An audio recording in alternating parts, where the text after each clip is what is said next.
Good morning to all of you. तो आज हम इस वीडियो में क्लास 6 ज्योग्राफी का चैप्टर 6 यानी major landforms of the earth पढ़ेंगे एनसीईआरटी का।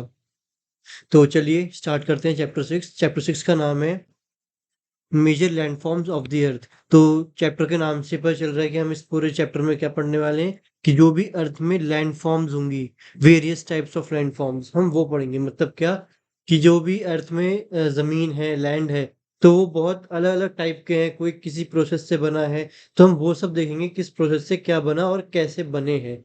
जैसे कि आप लोग इस इमेज में देख सकते हैं कि इसमें जैसे ये प्लेट्यू है, माउंटेन्स हैं, लेक है, रिवर है, ट्रिब्यूटरी है, प्लेन्स हैं, माउंटेन रेंज आती हैं, बेसिन्स आते हैं, हिल्स आती हैं। तो ये इस टाइप के लैंडफॉर्म्स होते हैं, हम इनके बारे में पढ़ेंगे। तो चलिए शुरू करते हैं। तो जैसे कि एनसीईआरटी में इसमें लिखा है कि ये जो लैंडफॉर्म्स होते हैं, तो ये दो प्रोसेस से बनते हैं। Basically these landforms are a result of two process.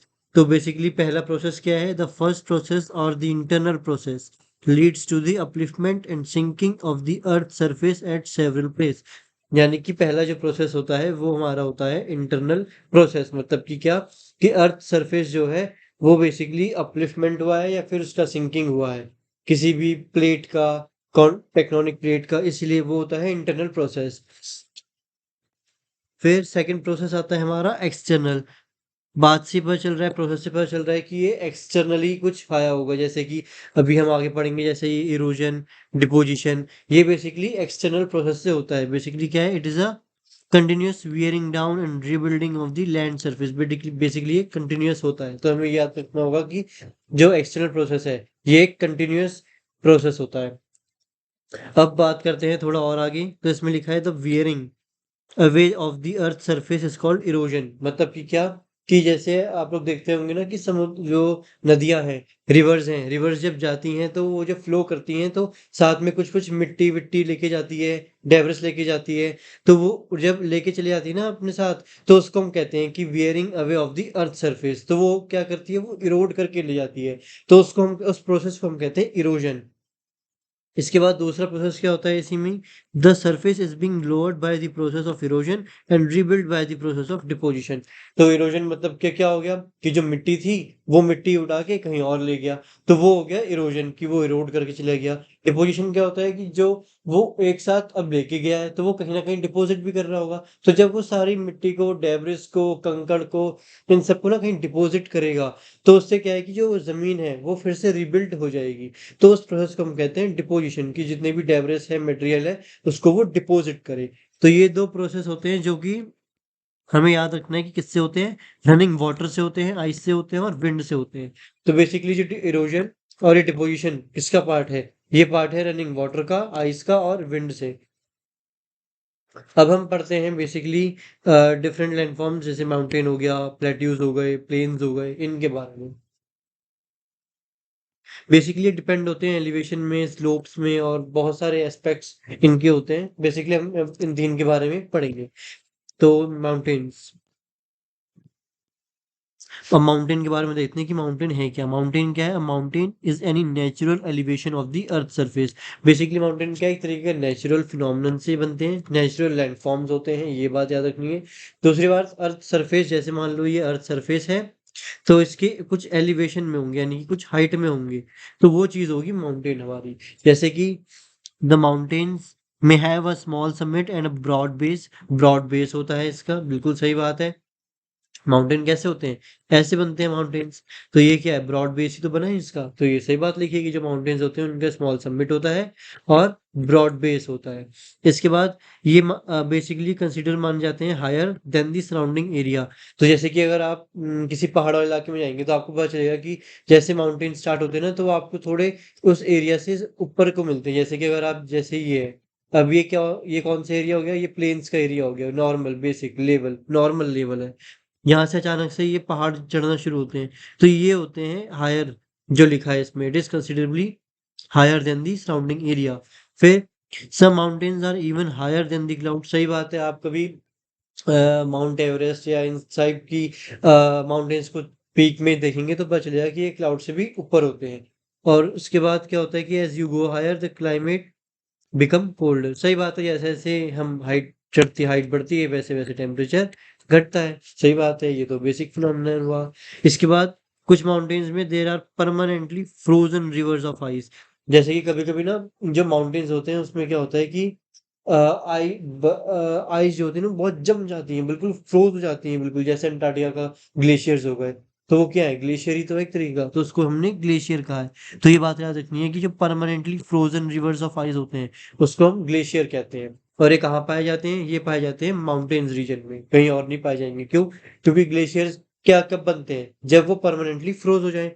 Froze कब होंगे, जब टेम्परेचर कम होगा बहुत। टेम्परेचर सबसे कम कहाँ होगा, माउंटेन्स में होगा।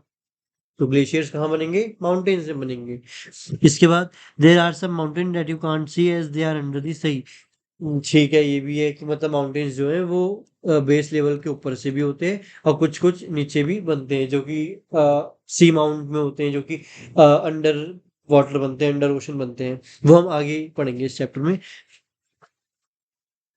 इसके बाद ये बेसिक नॉलेज के लिए लिखा है कि हार्श क्लाइमेट जो लेस पीपल रहते हैं यहाँ पे माउंटेन एरिया में, बेसिकली यहाँ पे ट्राइब्स और ट्राइबल के पीपल लोग रहते हैं और माउंटेन रीजन के लोग रहते हैं, क्योंकि यहाँ पे हार्श क्लाइमेट होता है, टेम्परेचर बहुत स्लो होता है, तो यहाँ पे वेजिटेशन के लिए और खाना पीना यहाँ बहुत लेस अमाउंट में हमें प्रोवाइड होता है। और स्लोप जो है स्टीप है, लेस लैंड है जो कि फार्मिंग के लिए अवेलेबल नहीं है, और वो भी बहुत ही कम होती है। इसलिए यहाँ पे क्या है कि फार्मिंग नहीं हो पाएगी, फार्मिंग एग्रीकल्चर नहीं हो पाएगा, तो यहाँ पे जो सब्जियां हैं वो उग नहीं पाएंगी, वो उगेंगी नहीं, ग्रो नहीं होंगी, तो यहाँ पे वेजिटेशन होएंगे, खाएंगे नहीं कुछ। इसके बाद फोल्ड माउंटेन। फोल्ड माउंटेन जैसे हिमालय जो है कि फोल्ड माउंटेन का पार्ट है। तभी हम आगे पढ़ेंगे कि जो टाइप्स ऑफ माउंटेन्स कौन कौन से होते हैं। तभी के लिए याद रख लो कि जो हिमालयस है वो फोल्ड माउंटेन का पार्ट होते हैं। इसके बाद माउंटेन्स जो है ना कभी कभी एक लाइन में अरेंज हो जाते हैं, जिसको हम क्या कहते हैं, रेंज।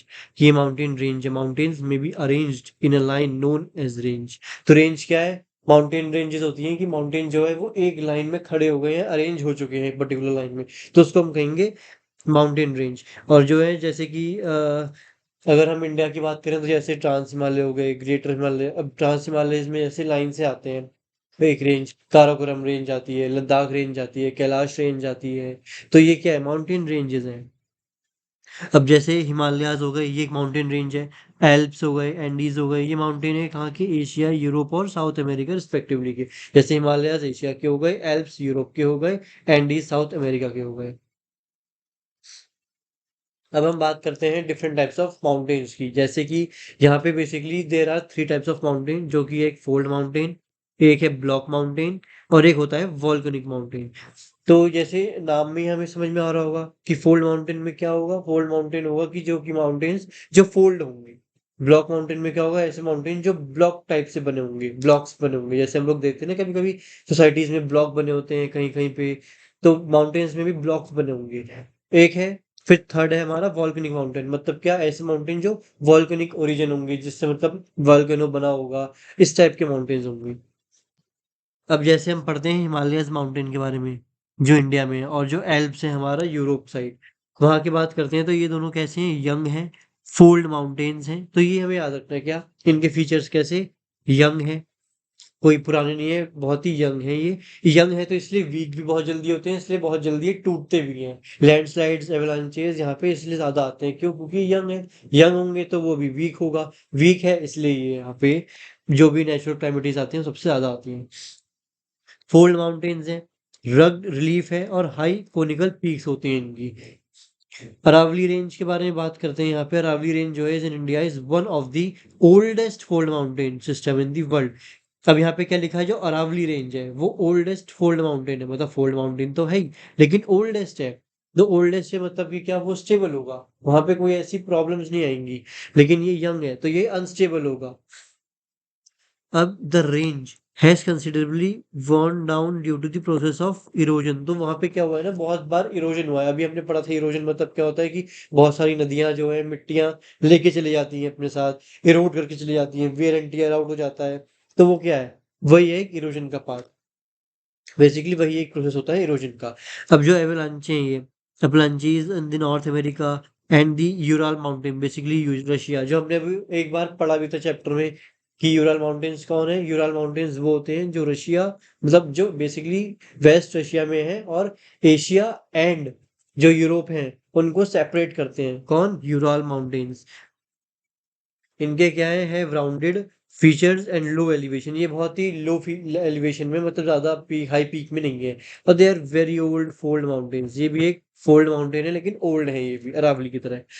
ये होते हैं हमारे बेसिकली फोल्ड माउंटेन्स। अब बात करते हैं ब्लॉक माउंटेन्स के बारे में। ब्लॉक माउंटेन्स देखो, फोल्ड माउंटेन्स इस टाइप के बने होते हैं जैसे डायग्राम में दिया है ना। ये होते हैं फोल्ड माउंटेन्स। ये दो प्लेट्स हैं, तो ये एक साथ ऐसे आई, ये ऐसे आई, और ये टकरा के यहाँ पे जब ये मुड़ते हैं तो ये ऐसे बन गए कुछ पहाड़ जैसे। तो ये होते हैं फोल्ड माउंटेन्स। ये देखो जैसे ये पीक बन रही है ना ऐसे, तो ये धीरे धीरे जैसे जैसे ये पास आएगी, ये पास आएगा, तो ये और ऊपर बनेंगे, तो ऐसे ऐसे ये पीक बनती रहेगी। ये होते हैं फोल्ड माउंटेन्स। अब बात करते हैं ब्लॉक माउंटेन्स के बारे में। ब्लॉक माउंटेन के बारे में बात करते हैं तो ये कैसे हैं? They are created when large area are broken and displaced vertically.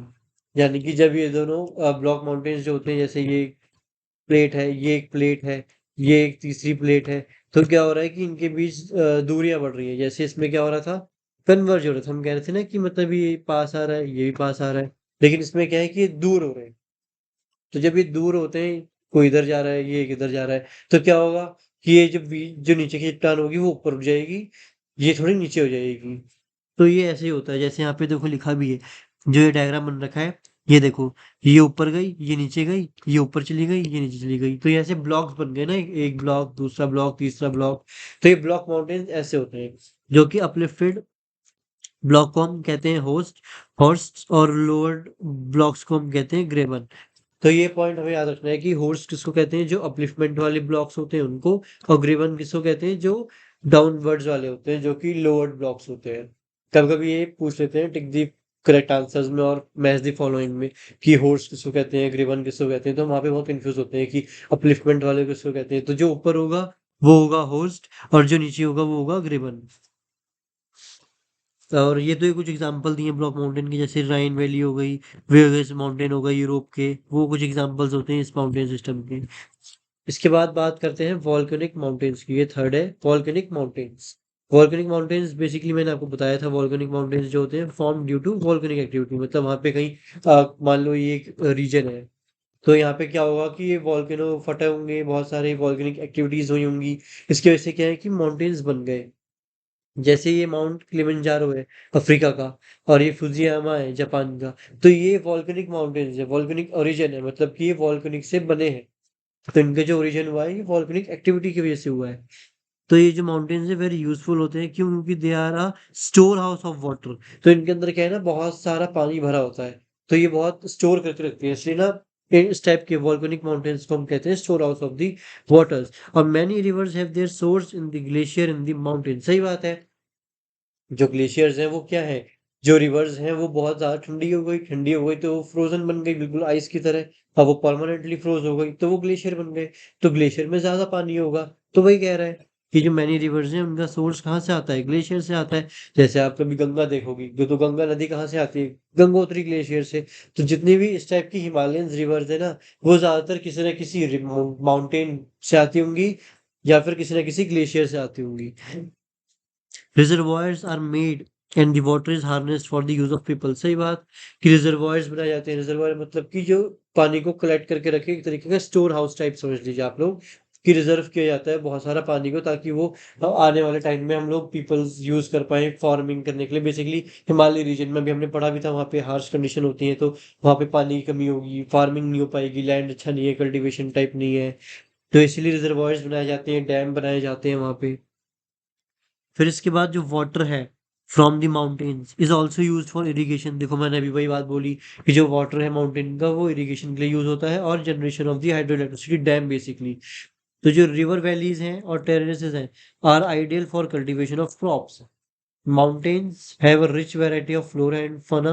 क्योंकि ये पॉइंट जो है ये भी सही बात बताइए, ये भी स्टेटमेंट बन सकता है कि जो माउंटेन्स है वहाँ पे सबसे ज्यादा फ्लोरा एंड फौना पाए जाते हैं। क्यों? क्योंकि वहां पे पानी भी मिल रहा है, वहां ठंडी जगह है, टेम्परेचर बहुत ही लो है, इसलिए स्नो लेपर्ड और याक ये सब मिल सकता है। इसके बाद जो फॉरेस्ट है वो हमें फ्यूल दे सकता है, क्योंकि वहां पे जंगल है। माउंटेन रीजन में अब क्या ही होगा, माउंटेन ही माउंटेन्स हैं, तो वहाँ पे क्या है, फ्यूल देंगे, फोर्डर मिल सकता है, शेल्टर मिल सकता है हमें, और बहुत सारे प्रोडक्ट्स मिल सकते हैं, जैसे जम हो गया, रेजिन्स हो गई। अब ये वॉल्केनिक माउंटेन है, देखो एग्जांपल आप देख सकते हैं कि ये वॉल्केनिक माउंटेन है, और ये इस तरीके से मैग्मा चैम्बर होता है और यहाँ से वॉल्केनो इरप्ट होता है।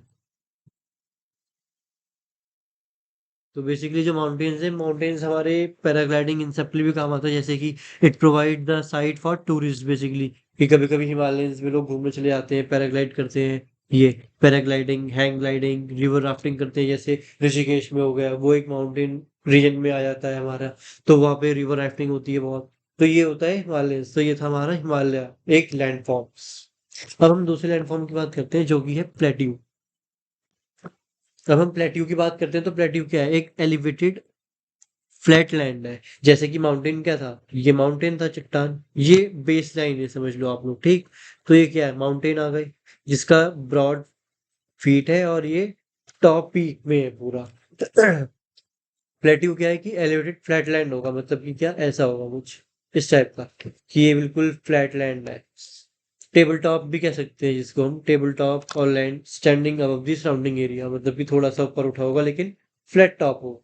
जैसे कि आप कभी देखना कोझीकोडे का टेबल टॉप रनवे, जो एयरपोर्ट है, कोझीकोडे एयरपोर्ट है, वो बेसिकली टेबल टॉप रनवे है। तो वहाँ पे जो प्लेन्स हैं वो बहुत ही स्लो आते हैं, और बहुत ही मतलब अच्छे से हमें नजर रखनी होती है, रनवे में अलाइन करना होता है आईएलएस से, बेसिकली आईएलएस हो गया, वीओआर हो गया, तो हमें इन सबसे कनेक्शन रखना पड़ता है, और वेदर कंडीशंस हमें बहुत अच्छे से रखनी पड़ती है।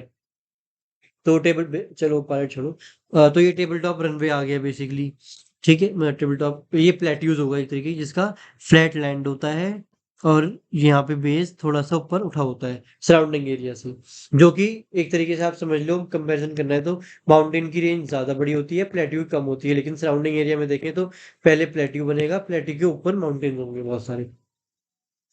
ठीक, फिर अब प्लेट्यू जो है may have one or more side with steep slopes. The height of plateau often varies from few hundred meters to several thousand meter. सही बात है। इसके बाद प्लेट्यू जो है like mountains may be young और ओल्ड। प्लेट्यूज जो है वो अभी जैसे हमने पढ़ा था, अभी जैसे हम डेक्कन का प्लेट्यू पढ़ेंगे, डेक्कन ट्राइब, तो वो क्या है, एक तरह का प्लेट्यू टाइप समझ लीजिए आप। तो वो कोई माउंटेन रीजन नहीं है कि बहुत ही ऊपर हो, लेकिन वो बहुत पुराना है। तो जैसे कि ये यंग भी हो सकता है और ओल्ड भी हो सकता है, तो हमें यह बात देखनी होगी कि जो प्लेट्यूज हैं वो यंग भी हैं, ओल्ड भी हैं। जैसे डिकन प्लेट्यू देखो, अभी क्या एग्जांपल था, deacon plateau in India is one of the oldest plateau, सबसे ओल्डेस्ट प्लेट्यू है। और जो ईस्ट अफ्रीकन प्लेट्यू है केन्या में, तंजानिया में और युगांडा में, वेस्टर्न प्लेट्यू ऑफ ऑस्ट्रेलिया, ये सब इनके अदर एग्जांपल्स हैं प्लेट्यूज के। अब जो तिब्बत का पठार है, ये तिब्बत प्लेट्यू, जो प्लेट्यू है, प्लेट्यू को हिंदी में कहते हैं पठार। तो जो तिब्बत का ये प्लेट्यू है, ये हाईएस्ट प्लेट्यू है in the world with a height of 4000 to 6000 metre above the mean sea level. और जो प्लेट्यू है are very useful because they are rich in mineral deposit. सही बात है। जैसे माउंटेन्स है, माउंटेन्स में क्या होता है, ग्लेशियर जो सोर्स ऑफ रिवर्स होती हैं, वैसे ही प्लेट्यू में सबसे ज्यादा खनिज मिलते हैं, मिनरल डिपॉजिट्स मिलते हैं। तो आप जब भी मिनरल डिपॉजिट्स देखेंगे, आपको प्लेट्यू में सबसे ज्यादा मिलेंगे। आप लोग गुजरात, महाराष्ट्र से लेके नीचे तक चले जाइए, साउथ में आपको मिनरल डिपॉजिट मिलेंगे, क्यों, क्योंकि वहां पे डिक्कन प्लेट्यू है, कर्नाटका प्लेट्यू है, मैसूर प्लेट्यू है, तो बाबा बुदान की हिल्स हैं, तो वो सब में आपको मिनरल डिपॉजिट सबसे ज्यादा मिलते हैं। जैसे अफ्रीकन का एक प्लेट्यू है जो कि फेमस है गोल्ड और डायमंड माइनिंग के लिए, तो सबसे ज्यादा जो गोल्ड और डायमंड माइनिंग होती है ना, वो अफ्रीका में मानी जाती है। इसलिए इंडिया का जो है वो ह्यूज रिजर्व है आयरन का, कोल का, मैग्नीशियस का, क्यों, क्योंकि जो ये बोकारो बिलाई वाली जो बेल्ट है, सबसे ज्यादा यहाँ पे आयरन, कोयल और मैग्नीशियस मिलता है। जैसे छोटा नागपुर प्लेट्यू हो गया, यहाँ पे बहुत ज्यादा मिलता है, झारखंड रीजन में छोटा नागपुर प्लेट्यू, इन सब में। तो जैसे प्लेट्यू एरिया है ना, यहाँ पे बहुत सारे वाटरफॉल्स भी हैं। जैसे आप कभी मुंबई टू गोवा में आप सफर कर ट्रेन रूट जाएंगे, तो वहां पे आपको बहुत सारे वाटरफॉल्स मिलेंगे, तो वो भी एक तरह का प्लेट्यूज ही है। प्लेट्यू के अंदर वहां पे वाटरफॉल पाया जाता है, रिवर फॉल्स होती हैं बहुत सारी ग्रेट हाइट्स में। जैसे हुंद्रू फॉल्स है छोटा नागपुर प्लेट्यू में। जोग फॉल्स बहुत अच्छा माना जाता है बेसिकली, जो कि कहाँ है, कर्नाटका में है। लावा प्लेट्यूज भी हैं। लावा प्लेट्यू बेसिकली आपको मध्य प्रदेश में मिल जाएगा, महाराष्ट्र के रीजन में नहीं, मतलब मध्य प्रदेश के रीजन में आपको मिलेगा, महाराष्ट्र के रीजन में कि लावा प्लेट्यू सबसे ज्यादा मिलेगा, जो कि ब्लैक सॉइल के लिए रिच होती है, जिससे कि हम लोग मतलब कल्टीवेशन बहुत अच्छा कर सकते हैं ब्लैक कॉटन का। फिर बात आती है हमारी प्लेन्स की। प्लेन्स क्या है? Basically large stretch of flat land. अब देखो एग्जांपल, अब जैसे ये हमारी नॉर्मल बेस लाइन, ये माउंटेन्स बन गए, ये प्लेट्यू बन गए, और ये बहुत ही लार्ज एक्सटेंड कर दो, ये प्लेन बन गए, प्लेन्स। तो ये होता है बेसिक डिफरेंस। और they are generally not more than 200 metres above the mean sea level. सही बात, क्योंकि ये ज्यादा ऊपर नहीं होते, ये बिल्कुल प्लेन है। एग्जाम्पल्स, नाम से पता चल रहा है प्लेन मतलब कि बिल्कुल प्लेन्स होंगे, प्लेन रीजन। और ये क्या है? Formed by reverse. बेसिकली ये जो प्लेन्स हैं वो रिवर से बनता है और इनकी ट्रिब्यूटरी से बनता है। इसलिए आप लोग देखते हैं सबसे ज्यादा जो प्लेन्स हैं, प्लेन्स में ही आपको सबसे ज्यादा रिवर्स जो है वो बहती हुई मिलेंगी, इरोड करते हुए, डिपोजिशनल आपको मिलेगा, मेंडरिंग मिलेगी, सबसे ज्यादा आपको यही मिलेगी। रिवर्स जो है फ्लो डाउन करती हैं स्लोप्स ऑफ माउंटेन से और इरोड करती हैं यहाँ पे। और they carry towards the eroded material. देखो मैंने अभी बात करी थी कि वो इरोड करके ले जाती है, फिर वो डिपॉजिट भी करती है, मैंने यही बोला था। Then they deposit their load consisting of stones. वही सब मिट्टी चूना सब लेके जाती है, डेब्रिस पूरा लेके जाएगी, वो डिपॉजिट करेगी, कहीं पे इरोड करेगी, कहीं पे डिपॉजिट होगा। तो वही सब है कि sand and silt along their courses and in their valley. It is from these deposits that plains are form. तो जैसे कि जो प्लेन्स हैं इसलिए वो फर्टाइल माने जाते हैं। फर्टाइल मतलब कि क्यों? यहाँ पे है खेती ज्यादा अच्छे से हो सकती है, कंस्ट्रक्शन जो है ट्रांसपोर्ट नेटवर्क का बहुत आसान हो जाता है। इसलिए आपने देखा होगा कि जो सबसे ज्यादा रेल रूट है और ये रोड के रूट्स होते हैं सबसे ज्यादा ये प्लेन के एरिया में ही पाए जाते हैं। These plains are very thickly populated region in of the world. सही बात, सबसे कम रीजन कहाँ होगा? सबसे कम लोग कहाँ रहेंगे? जहाँ पे बहुत ही टेम्परेचर कम से ज्यादा होगा। सबसे कम कहाँ होता है? हिमालयंस में। तो इसलिए हमने पढ़ा भी था हिमालय में सबसे कम आबादी रहेगी। अब पूरा प्लेन्स में हमें देखो, अभी हमने बोला कि फर्टाइल है, इसके बाद कंस्ट्रक्शन अच्छे से हो सकता है, यहाँ पे ट्रांसपोर्टेशन हो सकता है, नेटवर्क अच्छे से मिल सकता है। और ये थिकली पॉपुलेटेड रीजन इसलिए होता है क्योंकि यहाँ पे हम लोग मतलब एग्रीकल्चर सही से होता है, और हमें यहाँ पे जो सैंड है हर चीज मिल जा रही है ना। देखो वाटर जब आ रहा है, रिवर आ रही है, तो रिवर्स भी मिल रही है हमको, तो पानी मिल जा रहा है एग्रीकल्चर के लिए सबसे आसान काम। तो एग्रीकल्चर मिल रहा है, हो रहा है एग्रीकल्चर, हो रहा है तो वेजिटेशन मिलेगा। तो पूरे हर एक चीज मिल रही है कि मनुष्य कैसे यहाँ पे जिंदा रह सकता है। इसलिए यहाँ पे सबसे ज्यादा पॉपुलेशन रीजन माना जाता है प्लेन्स को। जैसे एशिया में देखें तो गंगा, फॉर्म बाय गंगा और ब्रह्मपुत्र का जो रीजन बनता है वो बेसिकली इंडिया में सबसे ज्यादा प्लेन्स का रीजन माना जाता है। और प्लेन्स है वो मोस्ट यूजफुल एरिया है फॉर ह्यूमन हैबिटेशन। मैंने वही बताया था कि ग्रेट कंसंट्रेशन मिलेगा आपको पीपल का, फॉर फ्लैट लैंड्स मिलेंगे अवेलेबल फॉर बिल्डिंग हाउस के लिए, कंस्ट्रक्शन हो जाएगा, कल्टीवेशन आपको अच्छा मिलेगा, यहाँ पे क्रॉप्स अच्छी मिलेंगी, फर्टाइल सॉइल्स मिल रही है, तो लैंड जो है वो हाईली प्रोडक्टिव होंगे कल्टीवेशन के लिए।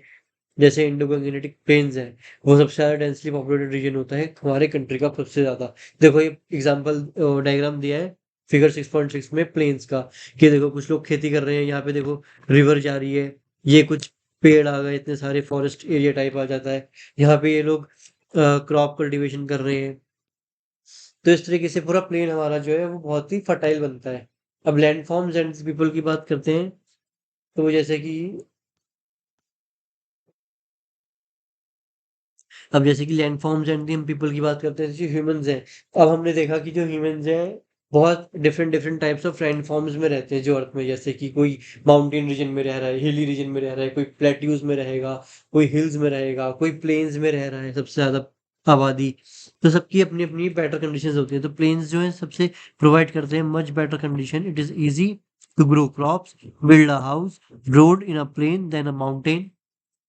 ठीक, और इसके बाद कुछ कुछ क्लाइमेटीज भी आती है, जैसे कि अर्थक्वेक आ गई, वॉल्केनिक इरप्शन हो गया, स्टॉर्म्स आ गए, फ्लड्स आ गया, जो कि बहुत डिस्ट्रक्शन फैलाते हैं, जिसकी वजह से क्या है ह्यूज लॉस होता है लाइफ का भी, प्रॉपर्टी का भी। इसलिए हम लोग बहुत सारी स्वच्छ भारत मिशन चलता है, जैसे कि ड्यू नो है, तो इसको आप पढ़ लीजिएगा एक बार। और इसके बाद जैसे कि ऊपर है ये रोप ब्रिज, तो ये डायग्राम बन रखा है, हमें पता होना चाहिए कि जो रोप ब्रिज है वो कहाँ है, अरुणाचल प्रदेश में। इसके बाद आई होप आप लोगों को ये चैप्टर समझ में आया होगा लैंड फॉर्म्स के बारे में। बेसिकली माउंटेन्स क्या होते हैं, माउंटेन कैसे बनते हैं, फोल्ड माउंटेन्स क्या है, ब्लॉक माउंटेन्स क्या है, हॉर्स ग्रेबन क्या होता है। इसके बाद जो ब्लॉक माउंटेन्स हैं वो काम कैसे करते हैं, वो कंस्ट्रक्टिव है, डिस्ट्रक्टिव है। इसके बाद हमने बहुत सारे वॉल्केनो एक्टिविटीज देखेंगे। इसके बाद अभी हमने प्लेन्स पढ़ा, प्लेट्यू पढ़ा। इसके बाद अब हम करते हैं टिक द करेक्ट आंसर्स। अब जैसे कि पहले में लिखा है the mountains differ from the hills in terms of. अब बेसिकली अगर आप इसको मोटा मोटा देखेंगे तो आंसर्स तो तीन ही होने चाहिए। क्यों? क्योंकि उसके वेरियस एस्पेक्ट भी होते हैं। माउंटेन और हिल्स में स्लोप्स भी होती हैं डिफरेंट डिफरेंट, तो उससे भी डिफर करता है, एलिवेशन से भी करता है। लेकिन जो बहुत इंपॉर्टेंट पॉइंट है इसमें, जो बहुत ही इंपॉर्टेंट टर्म होती है, वही होती है एलिवेशन। क्यों? क्योंकि अभी तक आपने भी देखा होगा कि जो हम डायग्राम बना रहे हैं, माउंटेन ये रहा, प्लेट्यू ये रहा, प्लेन्स ये रहे, ठीक। तो हमने ये देखा कि सबसे ज्यादा एलिवेशन इसी का है। हमने मतलब इसका कंपैरिजन भी किससे किया? एलिवेशन से, कि ये इतनी फीट में है, ये इतना ऊपर होता है। फिर ये टॉप टेबल टॉप होता है, तो इसलिए इसकी एलिवेशन थोड़ी कम है। प्लेन्स जो है ये पूरा ब्रॉड होता है। तो सबसे ज्यादा हमने किस पे डिफर किया? एलिवेशन में किया। तो इसीलिए सबसे ज्यादा जो टर्म इसमें मानी जाएगी वो एलिवेशन मानी जाएगी। Elevation is the answer. फिर ग्लेशियर आर फाउंड इन।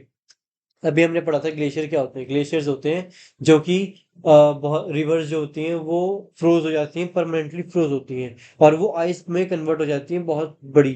तो वो आइस कहाँ पे बनेगी? जहाँ टेम्परेचर कम होगा। टेम्परेचर कम कहाँ होता है? माउंटेन्स में होता है, तो ये आंसर होगा माउंटेन्स। प्लेट्यू में कुछ नहीं होता, प्लेन्स में भी नहीं होता। फिर है डिकन का प्लेट्यू कहाँ पे पाया जाता है। अभी हमने पढ़ा था कि ये तो हमारे इंडिया में पाया जाता है, डिकन प्लेट्यू। फिर रिवर यांगसे। रिवर यांगसे कहाँ पाई जाती है? ये बेसिकली चाइना में पाई जाती है। ये कहीं पे लिखा भी था बल्कि, रिवर्स में ही।